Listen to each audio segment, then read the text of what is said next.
Hello and welcome. Today we are talking about the best fantasy books I read this year and the worst fantasy books that I read this year. So my 5-star reads versus reads that were disappointing. Right here is my stack of worst books, and then over here in the back, which I will grab, this is my stack of best books. I've limited myself to 10, so this is like a top 10 list as well. And it has just started raining outside. Lovely weather, Melbourne. And it's currently killing my arms to hold these up, but I was so lucky this year. I had an amazing reading year. I read so many good books, so let's just go through them. Starting with the best ones. By the way, there's no particular order with this. We're just gonna go with the flow. The book that just caught my eye from that stack and is one of the best books I read all year is The Fifth Season by N.K. Jemisin. This is a post-apocalyptic fantasy book set in a world where there's all these major catastrophes, these world-ending events that just keep happening once every 100 or so years. And the story is told from the perspective of 3 women, all of different ages and stages in their lives. I think I was intimidated by this novel at first because I was really worried that I just wouldn't be able to pick up on the world building. And I think one of the most important things that I've learned about adult fantasy is sometimes that's okay. Sometimes it's actually a writer's strategy. It's a tool to not give away so much right at the beginning. So I went into this book with a willingness to be strung along and to be fed snippets of information whenever the writer sees fit, and to really want to read the next book in the series. This book is dark and it has very clear real world representations within it, but it's quite digestible. I think the writing style makes it quite easy for the story to just flow, despite the fact that you're changing perspective constantly and not really understanding the whole time what's going on. And the characters have these powers where they can control elements of the earth. It's very unique. I mean, every single book in this trilogy won a Hugo Award, so if that doesn't say anything, I don't know what does. My next book that made it into the top 10 is Jade City by Fonda Lee. I had extremely high expectations for this because of how much everyone had loved it on TikTok. And at my core of reading, my favorite books are to do with sibling dynamics and family dynamics, and that is the core of this book as well. So this is a drama crime fantasy book that focuses on one singular family that have a rival gang in this city. So it's an urban fantasy. We have things like TV and guns, which can be interesting, especially when you're coming from medieval fantasy or fantasy with swords where, you haven't got any of this technology. And the major center of conflict is this stone called Jade, which has these magical properties that allow the user to have enhanced speed and strength. Jade is also the center of this book. The entire story revolves around it. All the characters revolve their lives around it. And it's really interesting to see how that plays out, because I find it really fascinating how fantasy elements are not as strong in this book, but the magic system is still somehow so developed. I think that the gang politics are very much focused on, but the way that Fonda Lee has been able to create such a magic system and expose all of its flaws and then make that part of the plot is just amazing. It felt like there was nothing she didn't think of, and it's very well considered. And really enjoyed all of the characters. They're all very different in their own way, different in ages, all from the same family, but they offer very different perspectives into this world. Next up is Eldest by Christopher Paolini. Now, I read Aragon back when I was probably 14 or 15, and for some reason never continued with the series. I think little me saw that these were over 600 pages and went, nah, not for me. But The Inheritance Cycle is one of my boyfriend's favorite series, so I thought I have to get back into book 2, and it did not disappoint. This is far more political than Aragon. Aragon at its core I think is an adventure story, but this one just goes bang. And that's because Aragon's world just is expanded. Like, there is so much that he wasn't aware of in his tiny little village, and now he's conversing with elves and dwarves and other dragons, and it's just a brilliant story. The battle at the end is one of the best battle scenes I have ever read. Paolini is the typical high fantasy writer that writes in every single little detail about everyone's clothes, what everyone eats, what everyone's doing, and it can be a lot sometimes, but that didn't take away from my enjoyment of this book. Gideon the Ninth, maybe, it might be my favorite book that I read this year. So I started a lot of series this year. For some reason I had just at the start of this year bought a bunch of book ones. I decided not to buy the entire series in case I didn't like them, and this was the one that I immediately put on my Christmas list. Harry the Ninth. If I don't get that, I will cry. So this is a science fantasy that is very gothic, and it almost reads like a murder mystery and detective fiction at the same time. This is another one of those books similar to The Fifth Season where you just don't really know what's going on, and it's kind of much more fun that way, to be honest. Gideon, the main character, is probably the funniest fantasy character I've ever read, and probably the one with the most unique perspective. She basically has this absolute hatred towards this necromancer, which is part of her house, and then the necromancer is called to go to this, like a training center. They're training to be... what are they training to be? Even the characters don't really know, honestly. They know what they're training to become, but like not really at the same time. They kind of just have to figure it out. Anyway, Gideon's just there to protect her, basically. She's the swordswoman. The other main character, Harrow, who Gideon has this just crazy relationship with, is just brilliant. I was so in love with these characters, so obsessed by the end, and this book just gets better and better as it gets along. The Jasmine Throne was also one of the best books I read this year. It's by Tasha Suri, and it focuses on two women who, one is a princess named Malini, and the other one is called Priya, and she's a maidservant. One has a hidden heritage that may or may not involve magic, and the other really wants to kill her brother, who is also the king. I've been really into my earthy magic because this is another book that includes that. The powers and the magic system in this were so good to read about. I've never read anything like it. So unique. Book 3 is yet to come out. Book 2 is called The Alina Sword, which is also brilliant. I do wish though that this had been longer.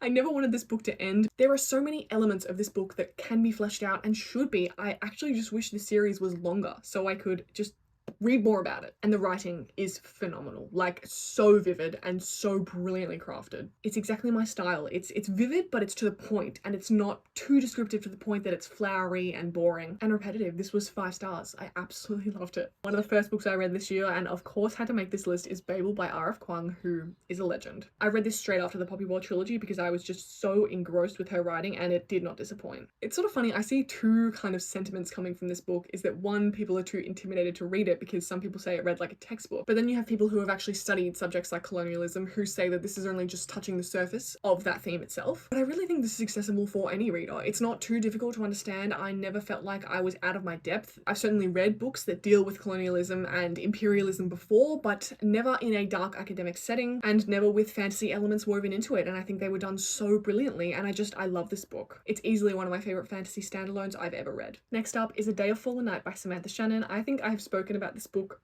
so much this year that people are probably getting sick of me speaking about it. To me, this is like Game of Thrones level, but without the intense patriarchal setting. In this book, there are dragons, which of course is always a bonus, but there's basically this evil worm called the Nameless One, and it has its own army of worms in this mountain. All the characters in this, in their own very different ways, are trying to protect the world from this dragon and stop it from erupting and rising out and causing chaos and violence. I had not read Priory prior to this, and I think that was a good idea because this has very dense world building, but I never found it too much. I think that it's very long, but it's all very meaningful. It doesn't do what Eldest does, where it goes off on tangents about uninteresting things. I always felt like the story was moving and never came to a standstill. The plot was still paced well enough to keep me engaged. It also looks at lots of different relationships on different levels. You have different ages and different types, like family and friendships and love, romantic love that is. All different types of love, really. It's always amazing to see sapphic representation in fantasy, but to see it twice or 3 times, I can't remember how many relationships there are in this book, but to see it so many times and portrayed so differently was also just incredible to read. And our last pick for best book, I can't leave him out, Brandon Sanderson's The Final Empire. This is the only book I've ever tabbed because I wrote 2 essays on it for uni. I did a fantasy literature class, which was incredible. I couldn't believe I could do that at uni, but apparently I could. And the reason that I love this book so much is Sanderson is the master of subverting tropes. So this book starts with the evil has actually won, so the chosen one has failed, and the Lord Ruler is ruling this world badly. So Sanderson kind of refuses to go into those cutout shapes that are there for him with fantasy stories, but what's also great is that he uses them when it's to his advantage, because you do have a chosen one in this, and you also have forbidden love, and it's also a heist story, which I love heist. I mean, I can never say no. Of course, I have to mention the magic system in this. Allomancy, I think it is spectacular. Basically, there are a select few people who can ingest different metals and it gives them different powers. So that can take a second to wrap your head around, but it is worth it because I still don't know the full extent of this magic system because there's a few different kind of systems that got mentioned in this book but never fully explored. So one of my next reads will be The Well of Ascension because I'm so excited to read it. Okay, if my angle looks a little bit different, that's because it is. I completely forgot to talk about one of the best books on here, and this is like an hour after I filmed the video, so bear with me. A Clash of Kings. And Game of Thrones as well, the entire Game of Thrones series. I'm reading? I'm definitely not writing a Game of Thrones. I wish. I'm currently reading Storm of Swords. I honestly think that the series just gets better and better, but A Clash of Kings will have to go in the 2023 because I probably won't finish A Storm of Swords until 2024. So it is no wonder that this is such a giant in the fantasy world because obviously it is massive, but they're just such brilliant books. The world, it's unfathomable how he created something so in-depth and so detailed. I can't even fathom creating something like that because that has so much lore and so many names and so many people and so many years. Like, this spans like hundreds of years that bro has just like written an entire timeline for. It's nuts. Anyways, So the highlight of the Game of Thrones books is the dialogue for me. I love all of the Starks. I love Catelyn and Sansa especially. Arya is probably my favourite out of everyone because her chapters just never fail to disappoint. They're always full of adventure, full of fun. I think she's a brilliantly written character. But I just think the way that he writes characters is so brilliant because the ones you hate, you sometimes root for, and the ones that you like, you're sometimes just annoyed by. But you can always see the battle with the morals that he's trying to portray. Everyone has their different issues, everyone has their different wants and needs, and they're always clashing. Of course, it's the Clash of Kings. I want to do a much bigger video on Game of Thrones once I've finished A Storm of Swords and just go through all of my thoughts because I just have so many. But that won't come until I'm finished A Storm of Swords, so stick around for that. So that's it for our best reads, and now let's get on to the worst books that I've read. Now, I wouldn't exactly call these the worst because none of these are rated 1 stars. I think there are a few 2 stars, but I didn't read any books that were especially bad this year. As I said, I had a great reading year. I'll explain each of their unique situations, but most of these were just disappointing. I had higher expectations and I was let down. So I'll start with one of the books that I DNF'd this year. Not all of them are on this list because I only read maybe 25, 50 pages, but I read 100 pages of Masters of Death and couldn't read any more. Olivia Blake's writing is not for me, and I think that if you love her writing, these books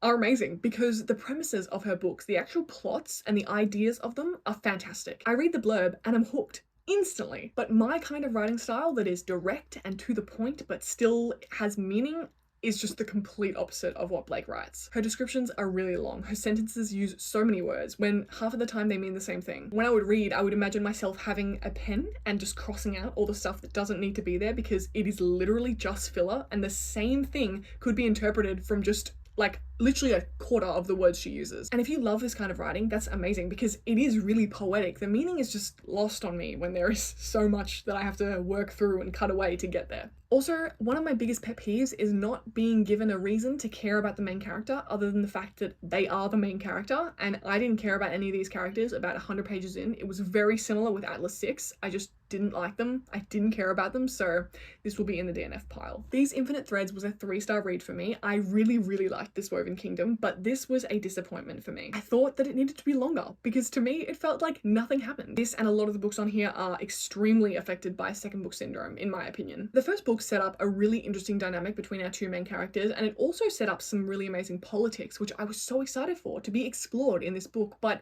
this book felt like it existed just to bring in a secondary love interest, which obviously Tahira Murphy is brilliant at. She is so good at writing romance, but I didn't really care about it when there was so much else that I cared about. But she gave me all these things to care about in the first book that she kind of just put aside. And so it made me not care about the guy who's introduced. His name's Cyrus. It just meant that our main character didn't really do much anymore. And it just ended. It just ended. I couldn't even tell you what happened. There was nothing plot-wise I can remember from this book. So that was sadly very disappointing. I hope that I will continue this series and find the motivation to. Divine Rivals was interesting. So I am very much a fantasy girl, but I am also a communications student. So if I see a story about journalists, I'm gonna read it. I'm not really into romantasy. Like, I can do it, but there has to be a sustainable plot and there has to be a sustainable fantasy element. And in this book, I did not think there was one. I think it would have benefited from just being a historical romance without gods, because every time they were mentioned, I was just confused because she just hadn't done enough world building. That's why I don't think it should have been in there in the first place, because it's obviously not the point of this book. The point of this book is the romance, right? And that was good. So for how much this was hyped up, I was disappointed, but I still understand why people love it and are obsessed with it. Second to last disappointment was The Blood Gift. Now, I could go on a rant, but I have been on a million rants about this. The Blood Gift duology was meant to be a trilogy, and it suffered immensely from that publisher decision because this book just has way too much going on. There was too much set up in the first book, and it unfortunately meant that this book was just crammed and it didn't have enough time to be fleshed out. It didn't have enough time to breathe. The Blood Trials is the first book of this series, and that's why this was just such a sad, disappointing read. I still enjoyed this. It was still 3.5 stars, but it moved so fast that I just couldn't even keep up. But I'm so excited for what Annie Davenport does in the future. I think she has an amazing writer career ahead of her, and hopefully she does more in this universe. Now for my most disappointing read of this year, Blade Breaker by Victoria Aveyard. I was bored out of my mind reading this book. I had to force myself to finish this book. It put me in the biggest reading slump I have ever been in. Realmbreaker was above average, just above average. I think it had so much potential, and that's why I was really excited for this. And we had this found family who are all so interesting and different to each other. And this just made them all bland and boring and one-dimensional. So I'll talk about the 2 different stories. One is about Queen Erida, who is conquering the world. And then the other is about the found family, Corraine, Andre, wait, what's his? Andri, and then Sarasa and Dom.